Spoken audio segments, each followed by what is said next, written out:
Well, next at 4 on this Independence Day, one man singing a patriotic tune, keeping history alive.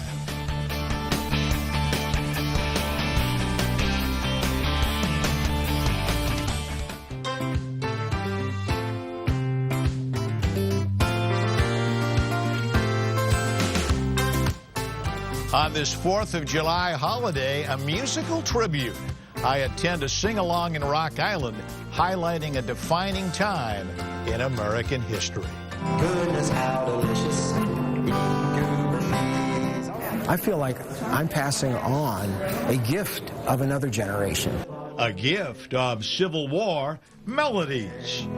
Dixieland, I'll take my stand. Well, Confederates used to sing this song at the top of their lungs. Dan Haughey and his one-man show.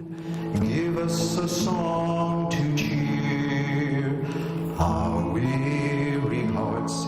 Music acting as a support system. It was a support to the soldiers and the families back home. A morale booster throughout Civil War camps in both the North and South. So they understood if they could bring in troubadours, singers, musicians, even church choir leaders, anything to generate these songs, it was another way to pass time and to lift the spirits. At the Fort Armstrong lobby in Rock Island, clapping, footwork, a celebration of the red, white, and blue. A reminder that freedom is never free. We rally around the flag, boys, we rally once again, shouting that I cry of freedom. These songs really resonate with all kinds of people, even still. How can I keep from singing?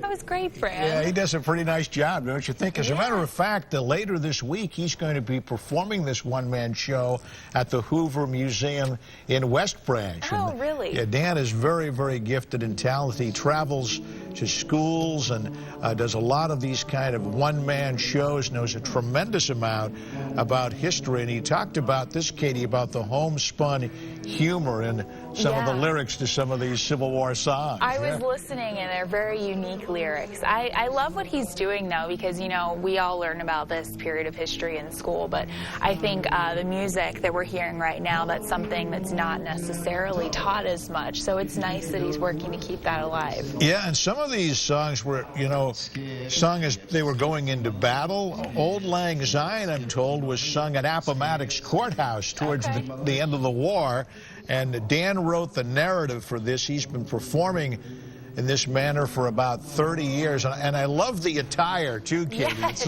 It's so realistic, you know what I mean? Absolutely. I liked in your story how you mentioned that the songs were there to lift the spirits of people. So I'm sure that was the case when you were there doing the story today. People enjoy that. Yeah, yes, indeed. Especially when you consider too that so many of these soldiers were away from family and friends, and it was a tough time, but a nice way to salute 4th of July. Absolutely. Yeah. I love it. And a happy 4th to you, too. Happy 4th to you, Thank too, you very Fran. much.